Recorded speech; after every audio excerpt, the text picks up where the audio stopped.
አባቶቻችን ጸሎት እናድርግና በስመ አብ ወወልድ ወመንፈስ ቅዱስ አሐዱ አምላክ አሜን። ተባረክ እግዚአብሔር አምላከ አበዊነ ስቡሕ ሊወቱ ወልዱ ሊወቱ ለዓለም። እሺ ያው እንግዲህ ከብርሃነ ትንሣኤው በኋላ አልተገናኘንም እና እስኪ ከዛ በኋላ የመጀመሪያ ቀናችን መገናኛ ቀናችን ነው።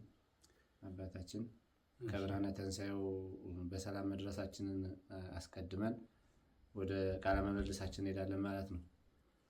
እሺ ክርስቶስ ተንሥአ እሙታን አሰሮ ለሰይጣን ሰላም ኮነ። እሺ እንኳን አደረሰን አደረሳችሁ።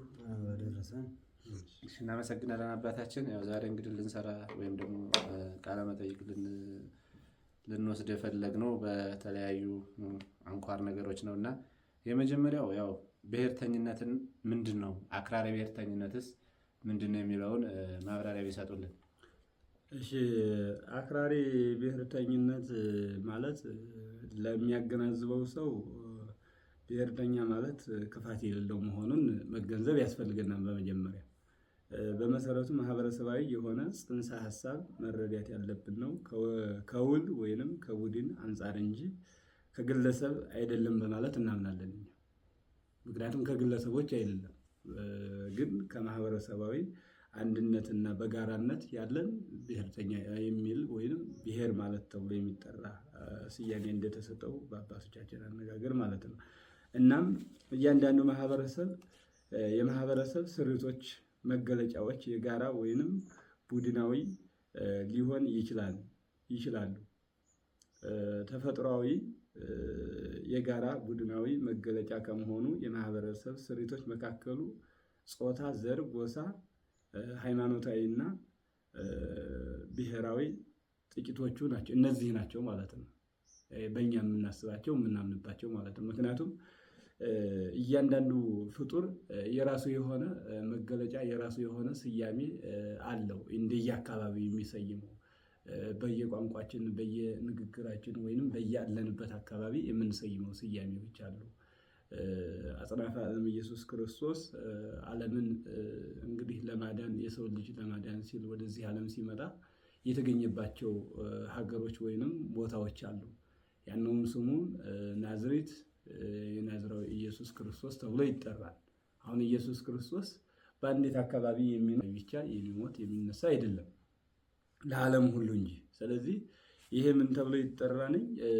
እንዳንድ አካባቢ እነሱን እስራኤልን ወይም ኢየሩሳሌም ለመገኘት የተገኘ እንጂ ማለት ነው። ስለዚህ ይህ በጣም ትልቅ እንትን ያለው ስለሆነ በዚህ መካከል ላይ ሴት አለው፣ ወንድ አለው፣ ዘር አለ፣ ጎሳ አለ፣ ሃይማኖት አለ ማለት ነው። ምክንያቱም በብሔር ውስጥ ምክንያቱም ብዙ አይነት ሃይማኖት የተለያዩ እምነት ያለው ይኖራል። ወንድና ሴቶች ይኖሩበታል።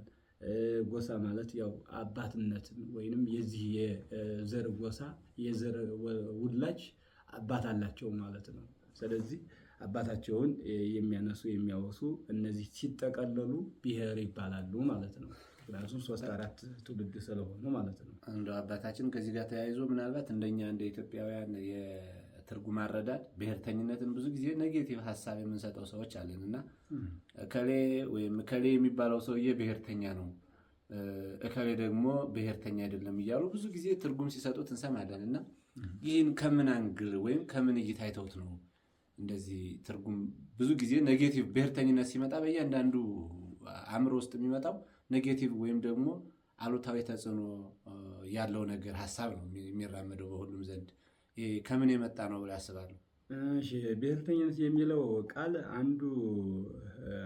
አንዱ መገለጫ ነው ብዬ ነው የማስበው እኔ። ብሔርተኝነት የሚለው ቃል እንግዳነት ወይንም እንግዳ አይደለም፣ ከኛ ዘመን የተፈጠረ ወይም የተገኘ አይደለም፣ ከጥንት የመጣ ነው፣ ከአባቶቻችን ዘመንና ሰዓት የመጣ ነው ማለት ነው። ስለዚህ ከዚህ አንጻር አሁን ምንድን ብለን ነው እኛ የምንሰይመው? አንደኛው የትርጓሜ መፋለስ ነው። የትርጓሜ መፋለስ ወይም ያለመረዳት ማለት ነው፣ በእኛ ሀገር ማለት ነው። ያለመረዳት ሀሳቡን የውስጥ ጽንሰ ሀሳቡን ያለመረዳት ሁኔታዎችን የሚያመለክትበት ሁኔታ አሁን እየተገኘበት ያለ ነገሮች አለ። ለምሳሌ ምክንያቱም የጸብ የግጭት ነገር የሚፈጠርበት ወይም ራስን ገዥ አድርጎ ወይም ራስን ታላቅ አድርጎ ልዑል አድርጎ የማሰቢያ ቦታ ወይንም የማሰቢያ መነጋገሪያ እያደረጉበት እንደሆነ የሚገለጽ ነገሮች አሉ። እነዚህ ግን እንዳልሆኑ መረዳትም ያስፈልጋል። ምክንያቱም በአጠቃላይ በብሔር አንድ የማህበረሰባዊ መገለጫ ሲሆን ብለን ቅድም እንደተናገርነው የማይቀር ማህበረሰባዊ እውነታ ነው በማለትም የማህበረሰቡ ክፍሎች የጋራ በሚደረግባቸው ነገሮች ማለትም በዘርም በብሔርም በሃይማኖትም በጾታም ወይንም በሙያቸው ከተጠቁ ልዩነታቸውን ትተው የተጠበቁበት በአንድ በመሰባሰብ ስራቸውን ይሰራሉ፣ ያከናውናሉ ማለት ነው። ስለዚህ እነዚህም የምንሰራው አንደኛ ፍርሃቻ ነው። ፍራቻ የሚሰማቸው ሰዎች አሉ። አሁን ብሔርተኝነትን የሚጠሉ ሰዎች፣ ብሔርተኝነትን የሚያሳሙ ወይም ሐሜት ላይ ሌላ ነገር የሚያዳርጉ ሰዎች ያው ለራሳቸው የፖለቲካ እንትን ለመጠቀም የሚሹና የሚፈልጉ አካሎች እንደሆኑ መደበኛ ሀሳቡ ያመለክተናል ማለት ነው። በታችን እንደ አክራሪ ብሔርተኝነትንስ በምንድን ነው ሊተረጉሙት የሚችሉት በሰው ዘንድ? አክራሪ ብሔርተኝነት አንደኛ ሌላውን በመጨቆን ነው። አክራሪ ብሔርተኛ ማለት ነው ሌላውን የነበረውን በመተው የራስን ብቻ እንቅስቃሴና ሀሳብ የኔ ብቻ ይሁንና ይደረግ ብሎ የሚያመነዝር ወይንም ማካሄድ የሚፈልግ አካል ራሱን ለማድረግ የሚሽና የሚፈልግ ነው ብዬ ነው የማስበው። የአክራሪ ብሔርተኝነት መገለጫዎች አሉት ብሎ ያስባሉ? መገለጫ እንትናቸው ባህሪያቸው ምንድነው? ድርጊታቸው በመጀመሪያ ለዚያ ማህበረሰብ ለዚያ ብሔር ወይም ለተወለዱ ለተገኙበት ለሚገኙበት ብሔር የሚያስተምሩትና የሚሰጡት ጽንሰ ሀሳብ ብዙ ነገሮች እንዳሉ ይታወቃል። ግን ከነዚህ መካከል ላይ ምንድነው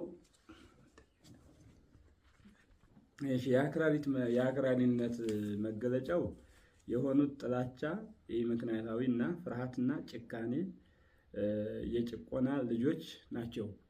ከነዚህ መካከል ማለት ነው የጭቆና የበኩር ልጅ ጥላቻ ነው።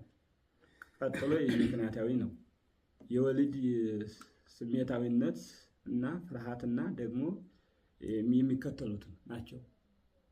ምክንያቱም በዚህ መካከል ላይ የጭቆና የመጨረሻው ልጁ ጨካኔ ነው ማለት በአንዱ ብሔር ላይ ማስነሳት፣ መግደል፣ ማስገደል፣ መዝመት የተለያዩ ምክንያታዊና ነገሮችን በመስራት እውነት እና እውን በማድረግ ያንኛውን ለመምታት የሚደረግበት ስራ ነው። ለምሳሌ በትግራይ በኦሮሚያም በራሱ ባለበት በአማራም እንደዚሁም በሌላዎችም ላይ እየተደረገ ያለው በኢትዮጵያ ላይ አሁን እየተደረገ ያለው ሁኔታዎች አለ።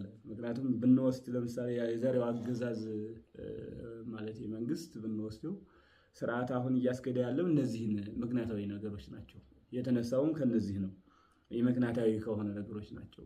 ምክንያቱም ነገሮችን በመስራት በመመራመር ቴክኒካዊ ነገሮችን በመጠቀም ህዝቡን በማጭበርበር ምሁራኑን በተለያየ ነገር በማታለል ራሱን ማለት ወደ ሌላ ዓለም ላይ በመውሰድ እና ሌላዎችንም በመቆልመም ችግሮችን እየፈጠረ ያለው ሁኔታ አሁን በኢትዮጵያ ላይ እየተደረገ እየታየና እየታሰበ ያለው ይሄ ነው።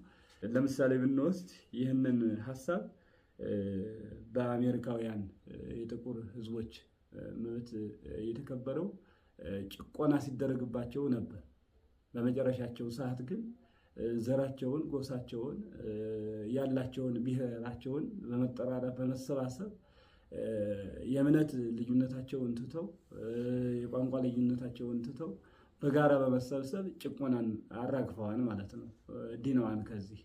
ዛሬም አሁን እየተደረገ ያለ ለምሳሌ የአገዛዝ ስርዓት እንዳልነው የምክንያታዊ ከሆነ ነገሮች ነው በመነሳት ማለት ስራዎችን እየሰራ ያለው ማለት ነው። አባታችን እንደው ከዚሁ ጋር ተያይዞ ምናልባት መንግስት አሁን አክራሪ ብሔርተኛ ነው ወይስ ብሔርተኛ ነው? በደንብ እንጂ ይህም አክራሪ በመሆን አይደለ ነገሮችን ስራዎችን እየሰራ ያለው። ምክንያቱም አሁን ተሸፋፍኖ ያለ ኢትዮጵያ በሚል ነው። ግን ኢትዮጵያውያንና ኢትዮጵያነትን አይወክልም፣ ወክሎም አያውቅም። ምክንያቱም የኢትዮጵያን ብሔር ብሔረሰብ ልጆችን ያጋድላል፣ ያበላላል፣ ያረግፋል፣ ኢኮኖሚን ያደቃን፣ ሃይማኖትን ከሃይማኖት ወገንን ከወገን ጎሳን ከጎሳ ያጋጫን ያፋጫን የራሱን አሁን ቅድም እንዳልናቸው ምክንያታዊ ከሆነ ነገሮች ፍርሃትና ጭካኔ በመነሳት ችግሮችን እየፈጠረ እየሰራ ያለ ምክንያት ነው። ስለዚህ ይህ አክራሪነት ብሔርተኝነት የተሞላበት ግን ምንም ጥቅሙ የማይታወቅ አካል እንደሆነ ይታወቃል። እሺ እንግዲህ ያው አክራሪ ብሔርተኝነት በሽታ ነው ይታወቃል፣ ሁሉም ያውቀዋል። ስለዚህ ይህን አክራሪ ብሔርተኝነት መድኃኒቱ ምንድን ነው ብለው ያስባሉ? የዚህ ሁሉ መድኃኒት በብሔር መደራጀቱ መልካም ሆኖ ጥላቻነትን እነዚህ አካሎች የዘሩበንን አስተሳሰብ ትተን ሁለንተናችንንና ልዩነታችንን ትተን በጋራ በመሰብሰብ ጨቋኞችን አሁን በጋራ መታገል ነው የኛ እምነት መሆን ያለበት ብዬ ነው የማስበው። ምክንያቱም ሰው ያልገባው አንድ ቋንቋ አለ። ያንዱ ብሔር ሲነካ እልል ብሎ የመቀበልና የማጨብጨብ፣ ሌላው በሁለተኛውም በሶስተኛውም በአራተኛውም ሲቀጥል ከአንዱ የደረሰው በሁለተኛው ከኔ ላይ እንደሆነ ከጎረቤት እንደሚደርስ ማወቅና መረዳት አለበት ብዬ ነው የማስበው ማምነው። ምክንያቱም ይሄ ነገር ካልለቀቀ ካልተወገደ ትውልድን በዚች ምድራችን ወይንም ትውልዳችን ዘራችንን ተክቶ መሄድ እንደማይቻል ይታወቃል ማለት ነው። ስለዚህ የእምነት አባቶችም የጎሳ አባቶችም የብሔር ወገኖችም በጠቅላላ በጋራ ተሰባስበው መክረው በአንድ ላይ ጨቋኞችንና አክራሪ ብሔርተኛዎችን ማስወገድ ያለባቸው። አክራሪ ብሔርተኝነትን መጥላት ያስፈልጋል። በብሔር ግን መደራጀት ምንም ክፋትና ሌላ እንትን እንደሌለው መተማመንና ማመን አለብን ማለት ነው።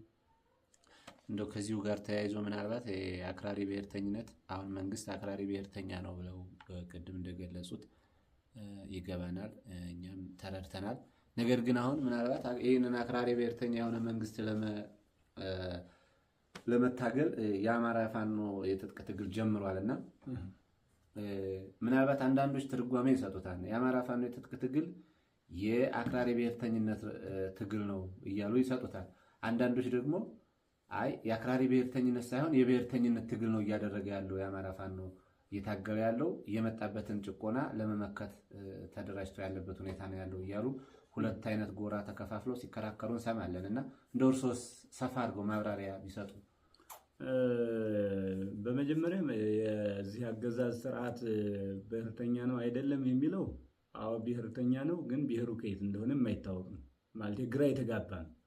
ምክንያቱም ሁሉም ማህበረሰብ የኢትዮጵያ ሕዝብ ከጥንት ጀምሮ ብሔርና ብሔር ተጋጭቶ ተዋግቶ ወይንም ሌላ ነገር አድርጎም አይታወቅም። ምናልባት አንዳንድ እንደዚህ አይነት አገዛዝና ስርዓት ያላቸው አካሎች ከሌላ ዓለም የተማረኩ በሌላ ዓለም ማለት በሌላው በአውሮፓ ተልኮ የተሰጣቸው አካሎች በዚህ ልክ የሰሩ አሉ። የማይረሳ የማይዘነጋ ነገር ስለሆነ ማለት ነው። አሁንም ይህም አካል ያንዱን ብሔር በመያዝ ተጨቁኗን በማለት ስራ እየሰራ እንደሆነ ይታወቃል። ስለዚህ አክራሪ መሆኑ ወይንም ትክክለኛ ስራ እየሰራ እንደሆነም የሚረጋገጥ ነው ማለት ነው። ነገር ግን ይህንንም አሁንም ከዲቶ ከሌላ ጋር ከሆነ አካል ጋር እንደሚሆን ደግሞ እየተረጋገጠ ነው ማለት ነው። ስለዚህ የማንም ሊሆን አይችልም። ይህንን መረዳት አለብን ሁላችንም፣ በየሁሉም ቋንቋ በየሁሉም አካባቢ ያለነው ማህበረሰቦችና አባቶች ማለት ነው። አባታችን እዚሁ ጋር ያዘውትና ምናልባት ያስታውሱ ከሆነ የዚህ አሁን የተቋቋመው አሸባሪ መንግስት እንበለው እንደሚያስታውሱት ምናልባት እነዚህ የአክራሪ ብሔርተኛ መገለጫዎች ውስጥ አንዱ የሆነው ጭቆና ነው። የጭቆና የበኩር ልጅ ደግሞ ጥላቻ ነው። ጥላቻን የሀገሪቱ መሪ የሆነው ዶክተር አብይ ሲሰብክ ሰምተናል። የጥላቻ ንግግሮችን አካሂዷል። ከዛ በኋላ የምክንያታዊነት ነገሮችን ሲያካሄድ አይተናል።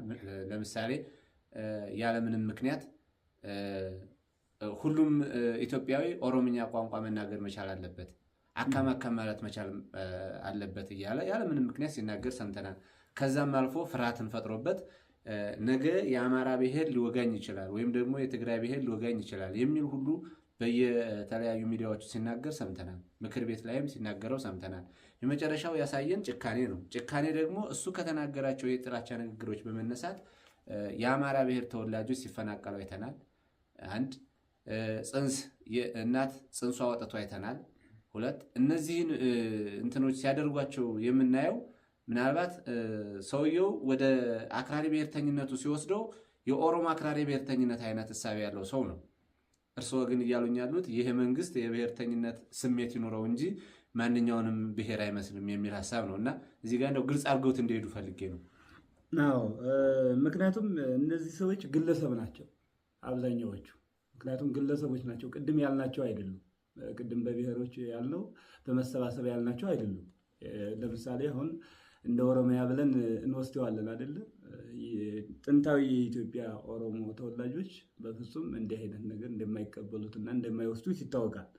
ወራሪ የሆነውና የዚህ የጣሊያን ስሪት ያላቸውና የአውሮፓ ተልዕኮ ያላቸው ግን ዛሬም ትናንትም በብዙ አይነት መልኩ ሲመጡ ስለነበረ አሁንም በዚህ ሰውዬ ማይደር አድርገው ስራ እየሰሩ እንደሆነ ይታወቃል። ስለዚህ ይህ ሰውዬ በዚህ ብሔር ተጠቅሞ ጨካኝ አስተሳሰብ እየሰራ እንደሆነ ይታወቃል። አንደኛ የመጀመሪያ እንዳልከው ቅድም ጨካኝ የሆነ ነገር ነው እየተሰራ የነበረው። ምክንያቱም እጁን በሁለት በሶስት አይነት ሰዶ ማለት ነው ብሔሮችን በማጣላት በማገጫጨት በመሰለል እርስ በርሳቸው እንዲፋጩ እንዲጋጩ በማድረግ እንዲለይ አንዱም በተለይ ይህንን አማራውን ማህበረሰብ የትግራዩን ማህበረሰብ ትግረኛ ተናጋሪና አማርኛ ተናጋሪውን ይህንን ልይት አድርጎ በመምታት ሌላዎቹንም እንደዚሁ ሲዳማ ወላይተኛ የሚናገሩትን ሂደት እያሉ ማየት ይቻላል ማለት ነው። እነዚህንም በደንብ አድርጎ ስራ ሰርቶባቸዋል፣ ተገለዋል፣ ሞተዋል። እነዚህ የሞቱት ደግሞ አንደኛ እንዳልከው ቅድም እርጉዞችን ጽንስ አውጥቶ አሰቃቂ የሆነ ነገር መስራት። ምክንያቱም ቅድም እንዳልከው ዳግመኛ አማራ አልሆንም እስከ ማለት ድረስ ህፃናት እየተናገሩ እየሞቱ ያሉ ምስክር እየሆኑ ያለ ነገር ስላለ ማለት ነው። ከዚያም ሲቀጥል ደግሞ ብሔርተኛ መሆኑን ደግሞ ወይንም የሆነ ስብስብ መሆኑን የምታውቀው ደግሞ ምንድን ነው? ከሃይማኖት ሁሉ ገብቶ የኢትዮጵያን ታላቋን መራሄ የነበረችውን መንግስትን ትውልድን ስታመጣ እንዲህ ያመጣች ያሰፈነች በዓለም ላይ ያለችውን ቅድስት ቤተክርስቲያን ራሱ የኦሮሞ ጳጳስ ወይንም የኦሮሞ ሲኖዶስ በማለት በማቋቋም ሁሉ መንግስት እጁን ሰዶ ወይንም ይሄ አገዛዝ ስርዓት የኔ የመንግስት ስርዓት አስፈጻሚ የሃይማኖት አባቶች በማለት እነዚህን ሰዎች አነሳስቶ እርስ በርሱ የሃይማኖቱ ስራ እንዲፋለስ ዶግማኗ፣ ቅኖኗ፣ ትውፊቷ፣ ስርዓቷ እንዲበላሽ እየተበረዘበት ያለ ሁኔታ ስራ እንዳለ ይታወቃል። ስለዚህ ተሰባስበው እነዚህ ሰዎች እየሰሩ ያሉት ምንድን ነው? ትልቅ የነበረውን ትንሽ ማድረግ፣ ትንሽ የነበረውን ደግሞ ትልቅ ማድረግ ነው። የነሱ ያልተሳካላቸውን ሊያሳኩ የመጡ ሌላ ዓለም ስላሉ በዚያ ልክ እነዚህን ሰዎች ማድረግ አድርገውታል ብዬ ነው የማምነው። ስለዚህ አሰቃቂ ብሔርተኛ እንደሆኑ ማወቅም ያስፈልጋል። ግን በአንድ ብሔር መጠቀም ያደርገውታል። የማህበረሰቡ የገጠሩ ማህበረሰብ አልተረዳውም። አሁን እኮ ፖለቲካ የገባው እኮ በጣም ጥቂት ሰዎች ናቸው እኮ የተማሩ እኮ በዩኒቨርሲቲ ወይም በተለያየ ትምህርት እኮ የወሰዱ አካሎች እኮ ትንሾች ናቸው እኮ። ይሄ የገጠሩ ማህበረሰብ እኮ ከማንም ጋር ግንኙነት የለውም። እንደ ኢትዮጵያነት ዝም ብሎ የሚኖር ኢትዮጵያነትን ብቻ የሚያቀነቅን እኮ ህዝብ እንዳለ ይታወቃል። ግን ይህን በርዘው ስራ ለመስራት እየተንቀሳቀሱ እንዳለ ይታወቃል። ስለዚህ ይህንን ነው ብዬ የምገልጸው በአገዛዙ ስርዓት ያለውን ማለት ነው። ስለዚህ ጠቅለል ሲል ምንድን ነው አሁን ያለው ስርዓት ወይም አገዛዝ የአንድን ብሔርተኝነት ምሳሌ አድርጎ ተጠቀመው እንጂ የዛን ማህበረሰብ አይወክልም ነው። በእኛ የምናምነው እንደዚህ ነው። በጣም ጥሩ። የአማራ ፋኖ የትጥቅ ትግል የአክራሪ ብሔርተኝነት ትግል ነው ወይስ የብሔርተኝነት ትግል ነው? በጣም ጥሩ። እንግዲህ የአማራ ፋኖ ብሔር ወይንም የአክራሪነት ብሔርተኝነት ትግል ነው የሚለው አይደለም። ራሱን ህልውናውን ለማስጠበቅ ምክንያቱም እየተገፋ እየተገደለ ያለው ነቄ ትውልድና ዘር ስለሆነ ወይንም ህዝብ ስለሆነ ይህንን የኢትዮጵያን ህዝብ ያስተማረ ትልቅ ባለቅርስ ባለአባት ስለሆነ ለማጥፋት የተነሱበትን አካሎች ለራሱ ብቻ ሳይሆን ለኢትዮጵያውያን በሙሉ ለመታገል ራሱን ጠብቆ ራሱን አድኖ ራሱን ተከላክሎ ካዳነ በኋላ መላው ኢትዮጵያን ለማትረፍና ለማዳን እንጂ ለብሔርተኝነት አይደለም ትግሉ። ብሔርተኝነትም ስለማይሆን ማለት ነው። ብሔርተኝነትም ብንልም ከመጎዳት እንጂ መጉዳት እንጂ የሚያቀነቅንም አለ።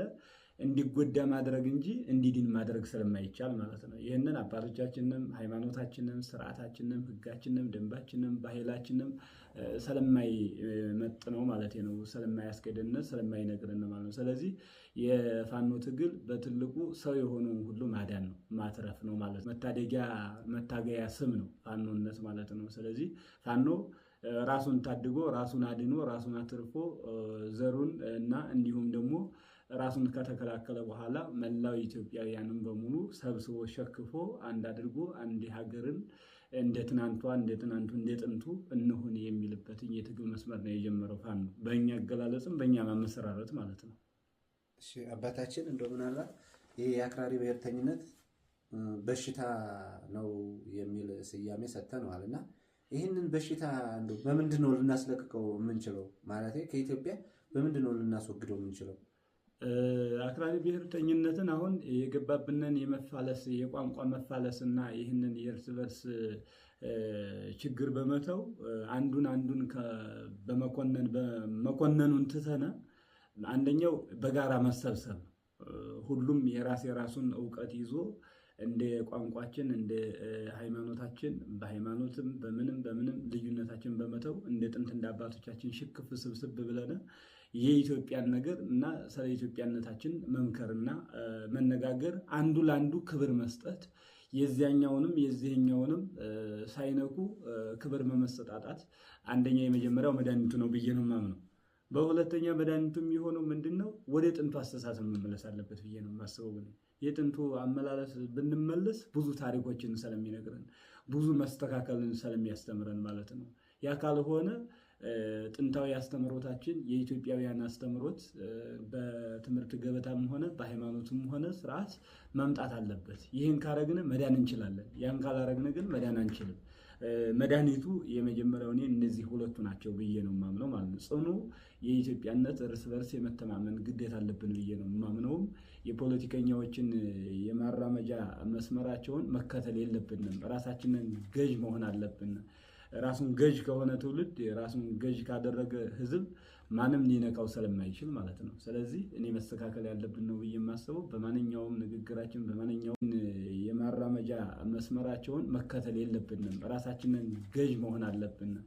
ራሱን ገዥ ከሆነ ትውልድ ራሱን ገዥ ካደረገ ህዝብ ማንም ሊነካው ስለማይችል ማለት ነው። ስለዚህ እኔ መስተካከል ያለብን ነው ብዬ የማስበው በማንኛውም ንግግራችን በማንኛውም አሰራራችንና አካሄዳችን ራሳነታችንንና ኢትዮጵያነታችንን በሚወክል ንግግር በጋራ መተሳሰርና መተሳሰባችንን መረሳሳት የለበትም። ወጋችንን ባህላችንን መመለስ አለብን ብዬ ነው የማስበው። አባታችን ምናልባት ከዚሁ ጋር ተያይዞ ወደ ጥንቱ መመለስ መቻል አለብን ሲሉ ምናልባት አሁን የአሁኑ አገዛዝ የድሮ ስርዓት ናፋቂዎች በሚል እሳቤ ደግሞ እየተረጎመብን ይገኛልና ወደ ድሮ እንመለስ ስንል ምናልባት የድሮውን ስርዓት መናፈቅ ይሆን? እውነት ነው። የድሮ እኮ ድህነት የለውም። የድሮ እኮ እንደ ስርዓት አልበኝነት የነገሰበት ህዝብና ማህበረሰብ አልነበረም። የድሮ እኮ መነፋፈቅ እኮ የበዛበት እኮ ነው። እንደዚህ ቴክኖሎጂን ባልተሻሻለበት ዘመን እኮ እንደዚህ እውቀት ዓለም አሁን በዘመነበት ልክ ባልዘመነበት ዘመን እኮ ኢትዮጵያ እኮ የዘመነች ሀገር ነበረች እኮ። ምግቧ ከራሳችን፣ መድኃኒቷ ከራሳችን፣ ሀገራችን ራሳችን ቀምመን ራሳችን ሰርተን ራሳችን አስተምረን ተምረን ነበር እኮ የምንሄደው። ሲቀጥል አንድ መንግስት ለሁሉም ህዝብ አንድ እጅ አንድ አይን ነበረ የነበረው። አሁን እኮ ሁለት አይነት ሶስት አይነት ሁለት አይነት አይን እኮ ነው እየተኮነና እየተደረገ ያለ እየተኮነነ ያለ መንግስት ነው። ስለዚህ ናፋቂ ቢልም ጥሩነቱን ስለምናውቅና ስለሚያውቁ ነው። ስለዚህ እነዚህ ምንድነው አንደኛ ለራሳቸው ማወዛገቢያ ነው እየተጠቀሙ ያሉት ይህን ቋንቋ እንጂ ትክክለኛ ስርዓት እንደነበረ ይታወቃል።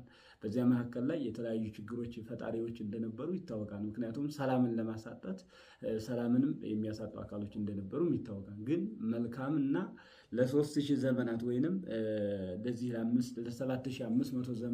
ለ7500 ዘመናት ሲኖር እናት ኢትዮጵያችን በትክክለኛ አኗኗር ነበር ስትኖር የነበረችው ማለት ነው። ኢትዮጵያነትን የሚገልጽ በዓለም ላይ ተጽፎ እናገኘዋለን። እስከ ህንድ ውቅያኖስ፣ እስከ ባህረ ኤርትራ፣ እስከ ኢየሩሳሌም፣ እስከ እስራኤል ድረስ እስከ ግብፅ ድረስ ታሪካችን ሰፋ ያለ ድህነት የሌለባት የበለጸገች ታላቂቱ ሀገር ተብላ በመጽሐፍ ቅዱስ የተጠራች ሀገር ናት።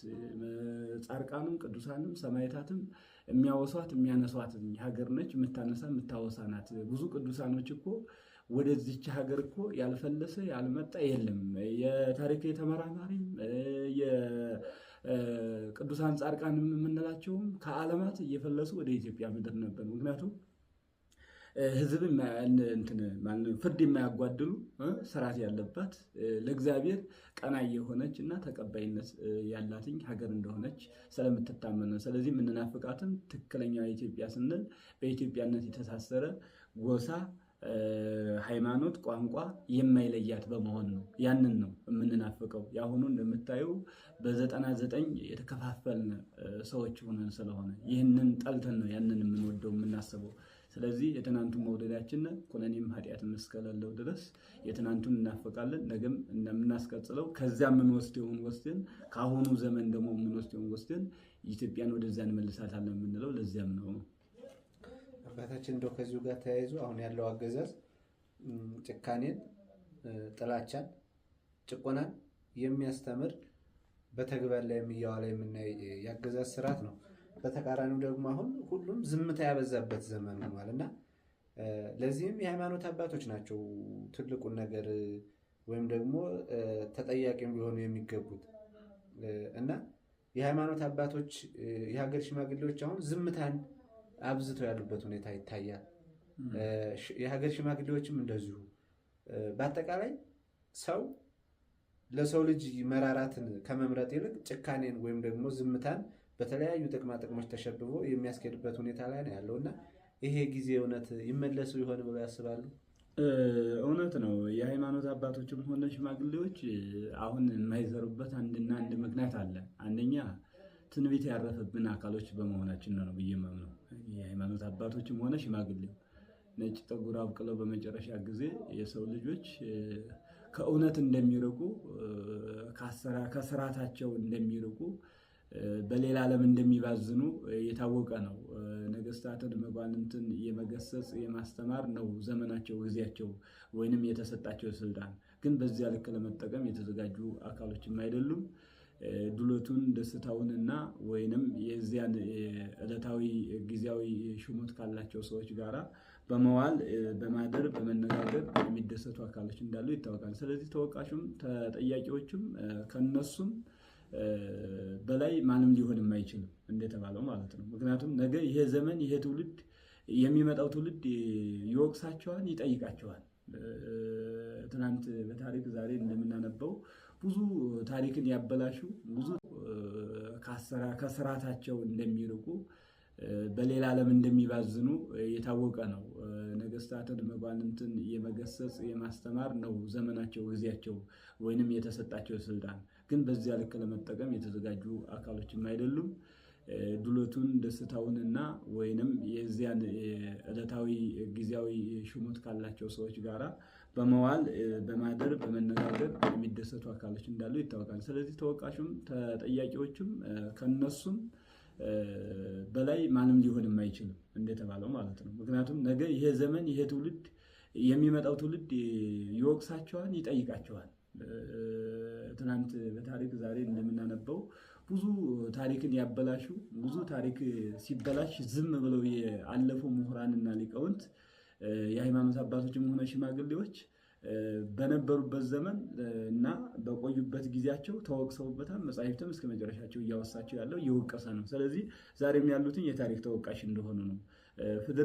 ፍርድ ተጓደለ፣ ሕዝብ ተበደለ፣ አገር ከእንዲህ ወደ እንዲህ ሄደች የሚል ሀሳብ የላቸውም። ሲቀጥልም የትውልዱን ሀሳብ የመስማት የማዳመጥ እምነቱ የላቸውም። እነሱ ባሰቡት ባቀዱት እና በሚሰጣቸው የውሸት ሀሳብና እቅድ መሰረት በዚያ ልክ ነው የሚሄዱት። ስለዚህ እነዚህ የሃይማኖት አባቶቻችንም የሃይማኖት ሽማግሌዎች ወይም የአገሪቱ ሽማግሌ የሆኑ ሰዎች መረዳት የማይቻልበት ፍራቻነት ስሜት የመሰማት ተሰምቷቸው እየፈሩ ወደኋላ እየሸሹበት ያለው እውነታን ከመናገር ይልቅ አብሮ ተጫምቶ በአንድ ላይ ተጠግቶ መሄድን ነው እኔ እያየሁኝ ወይ እየሰማን ያለ ነው ማለት ነው። ስለዚህ ተወቃሽ ናቸው። አባታችን ይህን ለመወጣት እርስዎ ምን እየሰሩ ይገኛሉ? እኛ ይህንን ለመወጣት እንግዲህ እኔን ራሴን እውነተኛ ነኝ ብዬ አልገልጽም። የራሴን ግን ስራ እየሰራሁ መሆን ያለበትን ነገር ይሆናል ብዬ ከትናንቱም ከዛሬውም ትውልድ ጋር በማመሰካከር በመጻሕፍትም ያለውን በሃይማኖታዊ ያለውን በዓለም ታሪክ ያለውንም በመያዝ እየሰራኋቸው ያሉ ነገሮች አሉ። ምክንያቱም መርሃችን የትናንቱ የአባቶቻችን መንገድ ስለሆነ የመልካምና የመልካሞቹን ጎንና ሀሳብ በመያዝ እየሄድንበት ያለ ሁኔታ አለ። ስለዚህ ይህን ህዝብ ለማዳን አጥንትን ደምን የመገበር ግዴታ እንዳለብንና የሚያስገድድን ዘመን ላይ እንዳለን አውቄ እኔ ስራ እየሰራን ያለ ነው። አንደኛ ልጆቻችንን በማሰባሰብ ምሁራንን በማሰባሰብ በየእምነቱ በየወጉ በየስርዓቱ በየቋንቋው በየሃይማኖቱ ስራ እንዲሰራ ስራዎችን እየሰራን ያለ ነው። እኔ በእንዲህ አይነት ልክ ነው እንግዲህ እንደራሴ ስራ እየሰራን ነው ያለሁ ብዬ ሀሳቤን ፈጣሪ ከፍ ቢያደርገውና እውን ቢሆንልኝ እንደ አባቶች እንደ ነቢያት እንደ ሐዋርያት እንደ ጻድቃን እንደ ሰማዕታት እኛ ራሳችንን ለመጋዝ ለሰይፍ ለሐሜት ለራብ ለጥም በመውጣት በመውረድ ራሳችንን እያዘጋጀን ያለ ነው ማለት ነው ህዝብን ለማዳን። እሺ አባታችን በመጨረሻ የምጠይቀውት አንድ ጥያቄ ነው። ምናልባት ማህበራዊ ሚዲያ ላይ ያየኋት ነገር አለች፣ የእርስዎን ስም የማጠልሸት ዘመቻ አለ እና ከዚህ ጋር ተያይዞ ምናልባት እርስዎን ማህበራዊ ሚዲያው ላይ የዘመተበት አገዛዙ እንደሆነ ይገባናል። ነገር ግን ይሄ ከማህበራዊ ሚዲያ ስሞትን የማጠልሸት ዘመቻ እንደው ምን ይመክራሉ ለነዚህ ሰዎች? ለነዚህ ሰዎች እኔ ልመክር የምችለው እኔ ከአንድ ሀገርና ከሃይማኖቴ በላይ ሊሆን አልችልም። እንኳን አይደለም እኔን ቀርቶ አገሪቱን እየሰደቧት ነው፣ አገሪቱን እያፈረሷት ነው። እንኳን እኔን ብላቴናውን ትንሹን አካል ልቅርና ኮሳሳውን ደቃቃውን ሰው ይቅርና ትልቅ ክብር ያላቸውን ሰዎችና ክብር ያለውን ትግል እየሰደቡ ነው ያሉት። ለእነዚህ ሰዎች እኔ ልል የምችለው አገርን የሚያድን ስራና ታሪክ የሚያስቀጥል ትውልድ እንዲኖራቸው ወይም ትውልድ እንዲሆኑ መልካሙን ነገር እግዚአብሔር ቢሰጣቸውና መልካም ነገር እንዲመኙ ልቦና ቢሰጣቸው ብዬ እመኝላቸዋለሁኝ፣ ምክር እሰጣለሁኝ። ከዛ ውጭ በተረፈ ያለ በሐሜት ስምን ወደዛና ወደዚህ በማድረግ በሚደረገው ነገር እኔ መልስም ሀሳብም ልሰጥ የምችለው በእንዲህ አይነት ውስጥ እኔ ብቻ አይደለሁም የሚጀምረው ክርስቶስም ሐዋርያትም ጻድቃንም ነቢያትም ትናንትም የመጡትኝ ሰማዕታትም አሁንም ያሉ ሊቃውንትም አባቶቻችን የሚታሙበት ነገር ስለሆነ አንድ መልካም ስራ ስትሰራ ወይ የሆነ ነገር አቋምና ዓላማ ሲኖርህ የምትባልበት ነገር ስለሆነ ምንም ነገር መስሎ አይታየኝም እንደኔ። ምክንያቱም ያስደስተኛል እሱ፣ እንደውም ለእኛ ያስደስተናል እንደኛ እንደ አባቶች ማለት ነው። ምክንያቱም ሐሜተኛ አታሳጣኝ ነው ጸሎታችን የኛ። ሐሜተኛ አታሳጣን አሳዳጅን አብዛው ነው የኛ ጸሎት እንጂ አሳዳጆችን ወይ እንግዳዮችን እንዲያደርግ አንልም። እኛ አብዛልን ነው የምንለው። ጥላቶቻችንን መልካም ነገር ነው የምንመኝላቸውና ወደ መልካሙ ወደ ቀልባቸው እንዲመልሳቸውና እግዚአብሔር ለሁሉም ለመልካሞቹ ሰዎች እንደገለጸላቸው ሰዎች እነዚህ ሰዎች መልካም ሆነው እንደ አባቶቻችን መልካም ሆነው መልካም መስሪያ ቢያደርጋቸው እግዚአብሔር ደስ ይለኛል። ወደዚያ ቢመለሱ ወደ መልካምነት ወደ ሀገር ስሪታቸው ወደ ህዝባቸው ወደ ትውልዳቸው ወደ ጓደኞቻቸው ቀልባቸውን መልሰው ልክ እንደውም የዚህ የትግል አባል ቢሆኑ ቢታገሉ ይህ አገዛዝ